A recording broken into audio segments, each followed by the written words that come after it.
नमस्कार, उत्तराखंड समाचार में आपका स्वागत है। मैं देवेंद्र प्रसाद। सबसे पहले मुख्य समाचार।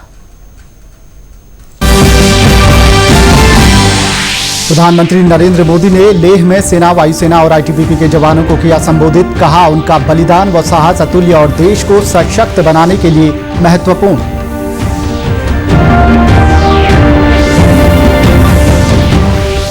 मुख्यमंत्री त्रिवेंद्र सिंह रावत ने केंद्रीय ऊर्जा राज्य मंत्री आरके सिंह के साथ की वीडियो कॉन्फ्रेंसिंग। लॉकडाउन के चलते ऊर्जा के क्षेत्र में हुए नुकसान को लेकर हुई चर्चा। पारंपरिक ऊर्जा को बढ़ावा देने पर जोर।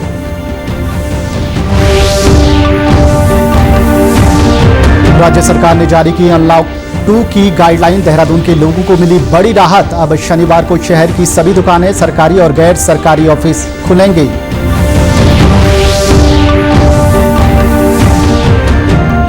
और प्रधानमंत्री गरीब कल्याण अन्न योजना के तहत हरिद्वार जिले के 2,84,000 राशन कार्ड धारकों को मिलेगा निःशुल्क राशन। करीब 11,28,000 से अधिक लोगों को मिलेगा लाभ।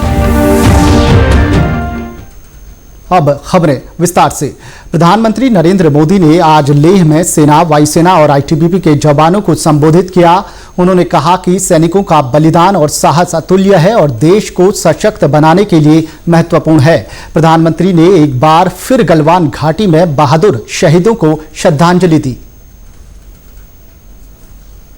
मैं गलवान घाटी में शहीद हुए अपने वीर जवानों को भी पुनः श्रद्धांजलि अर्पित करता हूं। प्रधानमंत्री ने कहा कि सैनिकों ने जो बहादुरी दिखाई है उसका संदेश पूरी दुनिया से गया है और सबको भारत की ताकत का पता चल गया है। श्री मोदी ने कहा कि सेना की 14वीं कोर की बहादुरी की चर्चा हर कहीं होगी और उनकी बहादुरी और बलिदान की गाथाएं देश के घर घर में गूंजेंगी। पूरब से, पश्चिम से, उत्तर से, दक्षिण से देश के हर कोने के वीर अपना शौर्य दिखाते थे। उनके पराक्रम, उनके सिंहनाद से धरती अब भी उनका जयकारा कर रही है। इससे पहले प्रधानमंत्री आज सुबह अचानक लेह पहुंचे। इस दौरे में उनके साथ प्रमुख रक्षा अध्यक्ष जनरल बिपिन रावत और सेना अध्यक्ष मनोज मुकुंद नरवणे भी शामिल हुए। वहीं मुख्यमंत्री त्रिवेंद्र सिंह रावत ने प्रधानमंत्री के लेह दौरे को महत्वपूर्ण बताया। उन्होंने कहा कि प्रधानमंत्री के दौरे से सैनिकों के साथ ही देश के हर नागरिक का विश्वास बढ़ा है। ऐसे समय में जब अभी कुछ दिन पहले हमारे वीर सैनिकों ने वहाँ पर अपने अप्रतिम साहस का परिचय दिया, हमारे जवान शहीद हुए और चाइना को आईना दिखाने का काम किया। ऐसे में माननीय प्रधानमंत्री जी का लेह का दौरा ये बहुत ही महत्व रखता है और संदेश देने वाला है देश के प्रति, देश की सीमाओं के प्रति और जो देश की सीमाओं पर जो देश की सुरक्षा में लगे हुए हमारे सैनिक हैं या वहाँ पर जो स्थानीय लोग, उनकी हौसला अफजाई माननीय प्रधानमंत्री जी ने की है।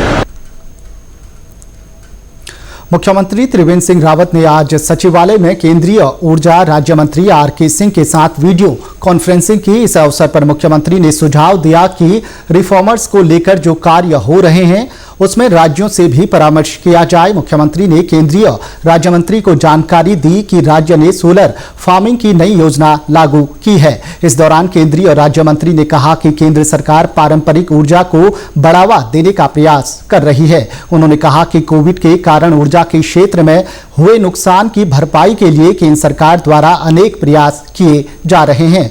इस ओर केंद्र राज्यों की हर संभव मदद करेगा। राज्य में कोविड-19 और डेंगू की रोकथाम के लिए एक तकनीकी समिति का गठन किया गया है। राजकीय दून मेडिकल कॉलेज के प्रोफेसर देवव्रत रॉय की अध्यक्षता में गठित ये समिति राज्य सरकार को तकनीकी जानकारी उपलब्ध कराएगी।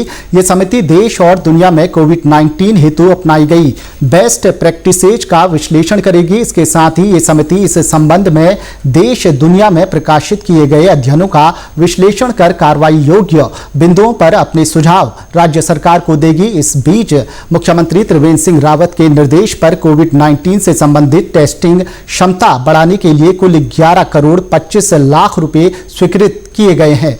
इनमें राजकीय मेडिकल कॉलेज हल्द्वानी, दून और श्रीनगर प्रत्येक के लिए 3 करोड़ 75 लाख रुपए की मंजूरी दी गई है। इस राशि का उपयोग कोविड-19 की टेस्टिंग क्षमता में वृद्धि के लिए आवश्यक मशीन और उपकरण खरीदने के लिए किया जा सकेगा। राज्य सरकार ने अनलॉक 2 की गाइडलाइन जारी कर दी है। इसके तहत राज्य के सभी जिलाधिकारियों ने अपने जिलों की व्यवस्था के अनुसार अनलॉक 2 की गाइडलाइन जारी कर दी है। अनलॉक 2 की गाइडलाइन में देहरादून वासियों को बड़ी राहत देते हुए जिलाधिकारी ने देहरादून में शनिवार को बंदी के आदेश से राहत दे दी है। अब शनिवार को शहर की सभी दुकानें, सरकारी और गैर सरकारी ऑफिस खुलेंगे। वहीं रविवार को पूर्ण रूप से लॉकडाउन न होकर साप्ताहिक बंदी के अनुसार बाजार बंद रहेगा और आवश्यक सामानों की दुकानें पहले की तरह खुली रहेंगी। जिलाधिकारी आशीष श्रीवास्तव ने बताया कि साप्ताहिक बंदी के अनुसार विकासनगर में शनिवार, देहरादून और डोईवाला में रविवार, ऋषिकेश में गुरुवार को बाजार बंद रहेंगे। जो भी आदेश किए गए हैं, इसेंशियल सर्विसेज के ऑफिसेस खुले रहेंगे। कल जो शनिवार है उसमें सारे दफ्तर नॉर्मली खुलेंगे, ये खोल दिए गए हैं, इसमें कहीं कोई इशू नहीं है।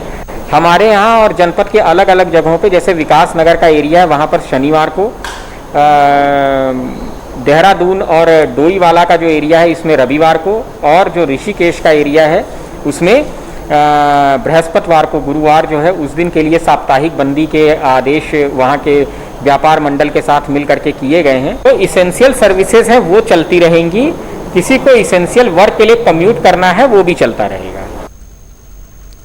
मुख्यमंत्री त्रिवेंद्र सिंह रावत ने आज सचिवालय में सतर्कता विभाग की समीक्षा बैठक ली। इस अवसर पर उन्होंने सतर्कता अधिष्ठान को ट्रैप और अन्वेषण सिस्टम को मजबूत करने के निर्देश दिए। मुख्यमंत्री ने कहा कि शासन स्तर से महत्वपूर्ण प्रकरणों में गोपनीय जांच के बजाय खुली जांच और एफआईआर की कार्रवाई की जाए। उन्होंने विभागों द्वारा विभिन्न प्रकरणों में लंबी अवधि के बाद जांच विजिलेंस को देने पर भी नाराजगी जताई।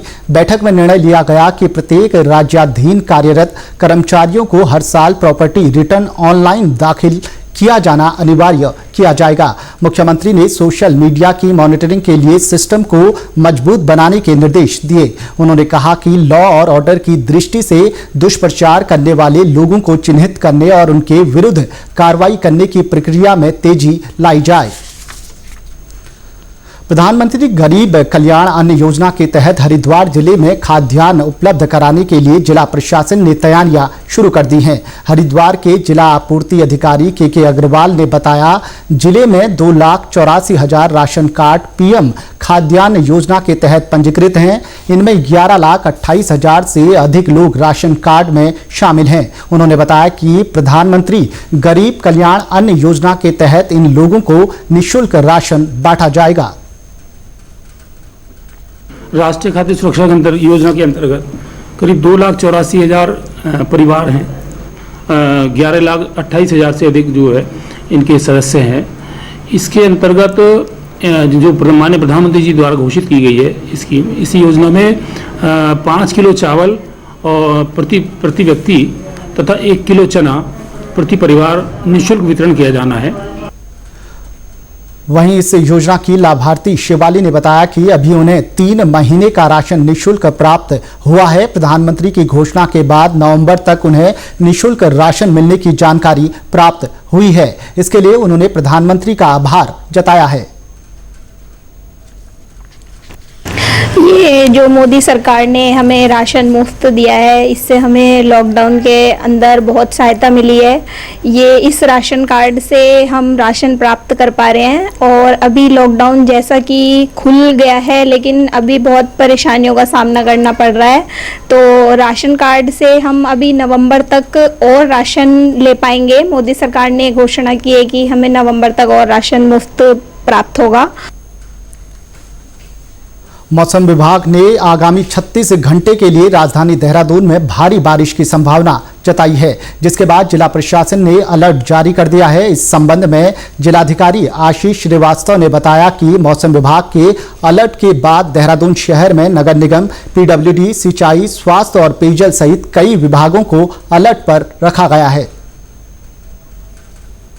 आज से 36 घंटे के लिए एक अलर्ट जारी हुआ है देहरादून शहर को लेकर के कि सिटी एरिया के अंदर भारी बारिश हो सकती है। उसके लिए जितने हमारे जो एसडीएम है, आपदा प्रबंधन कंट्रोल रूम है, उसके बाद सिंचाई विभाग है, स्वास्थ्य विभाग है हमारा, इसके अलावा पीडब्ल्यूडी है और नगर निगम है, इन सभी को जो है एक्टिव कर दिया गया है और अलर्ट मोड पर रखा गया है। और जो लो लाइंग एरिया है वहाँ पर अनाउंसमेंट भी कराया जा रहा है कि जो लो लाइंग एरिया में लोग थोड़ा सजग रहेंगे और जैसे ही बारिश के बाद अगर लेवल बढ़ने की सिचुएशन आती है तो जहाँ भी शिफ्टिंग वगैरह करना है वो भी हमारी तैयारियाँ पूरी हैं। प्रधानमंत्री नरेंद्र मोदी के दूसरे कार्यकाल का प्रथम वर्ष पूरा होने पर उत्तराखंड भाजपा का मुखपत्र देव कमल के विशेषांक का आज भाजपा प्रदेश अध्यक्ष बंशीधर भगत ने विमोचन किया। इस अवसर पर प्रदेश अध्यक्ष ने कहा कि प्रधानमंत्री नरेंद्र मोदी के दूसरे कार्यकाल का प्रथम वर्ष देशहित में रहा है। राष्ट्रीय हित के विभिन्न मुद्दों पर केंद्र सरकार ने ऐतिहासिक निर्णय लिए हैं। उन्होंने कहा कि आज पूरी दुनिया जानती है कि प्रधानमंत्री के नेतृत्व में भारत सशक्त भारत के रूप में उभर रहा है। कोरोना संक्रमण को फैलने से बचाने के लिए केंद्र सरकार ने समय रहते लॉकडाउन की घोषणा की, जिससे आज कोरोना संक्रमण को काफी हद तक रोकने में मदद मिली है। उन्होंने कहा कि आज 80 करोड़ लोगों को प्रधानमंत्री गरीब कल्याण अन्न योजना के माध्यम से निःशुल्क राशन दिया जा रहा है। केंद्र सरकार सभी वर्गों का ध्यान रख रही है।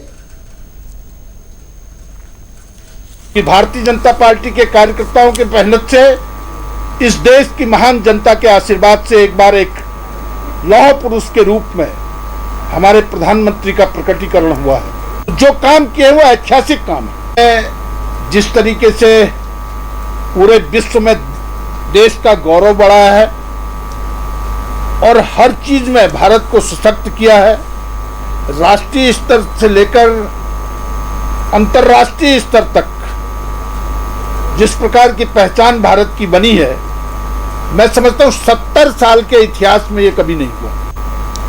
और इस समय जो कोरोना की महामारी है उसमें भी बहुत अहम भूमिका निभाकर पूरे विश्व में नंबर 1 पर रहने का गौरव प्राप्त किया है। राज्य में कोरोना के मामले जहां लगातार बढ़ते जा रहे हैं, वहीं संक्रमित हुए लोग भी तेजी से ठीक हो रहे हैं। राज्य में रिकवरी रेट लगभग 81% पर आ गया है, जो अन्य राज्यों की तुलना में बेहतर बना हुआ है। कल शाम जारी हेल्थ बुलेटिन के अनुसार राज्य में कोरोना के 37 नए मामले आने के बाद कुल संक्रमित मरीजों की संख्या 2984 हो गई है, जबकि अब तक 2405 कोरोना संक्रमित मरीज ठीक होकर घर जा चुके हैं।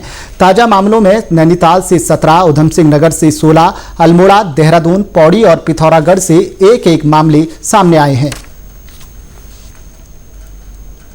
चंपावत जिले के मां बाराही धाम देवीधुरा में इस बार बग्वाल मेले का आयोजन नहीं किया जाएगा। कोरोना संक्रमण के चलते श्रद्धालुओं की भीड़ को देखते हुए प्रशासन ने इसके आयोजन को अनुमति नहीं दी है। बग्वाल का आयोजन हर वर्ष रक्षाबंधन के दिन किया जाता है। इस वर्ष 3 अगस्त को इसका आयोजन होना था। हालांकि प्रशासन का कहना है कि धार्मिक मान्यताओं की रस्म अदायगी हर वर्ष की तरह पूरी की जाएगी। इसके लिए प्रशासन ने मंदिर समिति के साथ मिलकर सोशल डिस्टेंसिंग का ध्यान रखते हुए 11 चिन्हित श्रद्धालुओं को अनुमति देने का निर्णय लिया है। वहीं भीड़ के प्रबंधन के लिए इस बार ऑनलाइन पूजा करवाने का भी प्रबंध किया जा रहा है।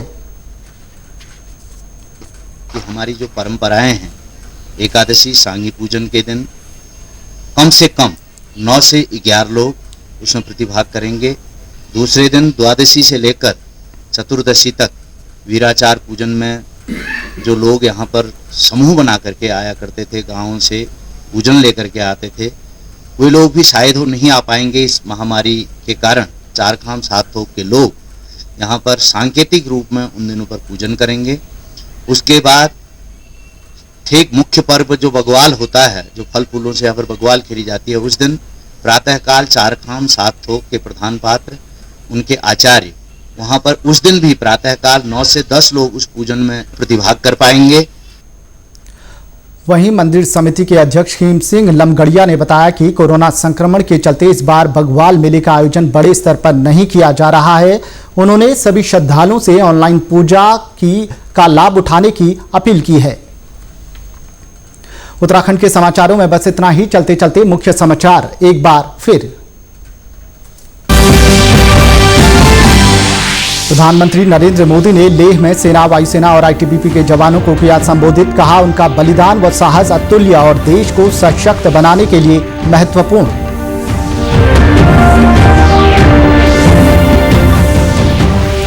मुख्यमंत्री त्रिवेंद्र सिंह रावत ने केंद्रीय ऊर्जा राज्य मंत्री आरके सिंह के साथ की वीडियो कॉन्फ्रेंसिंग। लॉकडाउन के चलते ऊर्जा के क्षेत्र में हुए नुकसान को लेकर हुई चर्चा। पारंपरिक ऊर्जा को बढ़ावा देने पर जोर। राज्य सरकार ने जारी की अनलॉक 2 की गाइडलाइन। देहरादून के लोगों को मिली बड़ी राहत। अब शनिवार को शहर की सभी दुकानें, सरकारी और गैर सरकारी ऑफिस खुलेंगे। और प्रधानमंत्री गरीब कल्याण अन्न योजना के तहत हरिद्वार जिले के 2,84,000 राशन कार्ड धारकों को मिलेगा निःशुल्क राशन। करीब 11,28,000 से अधिक लोगों को मिलेगा लाभ। नमस्कार।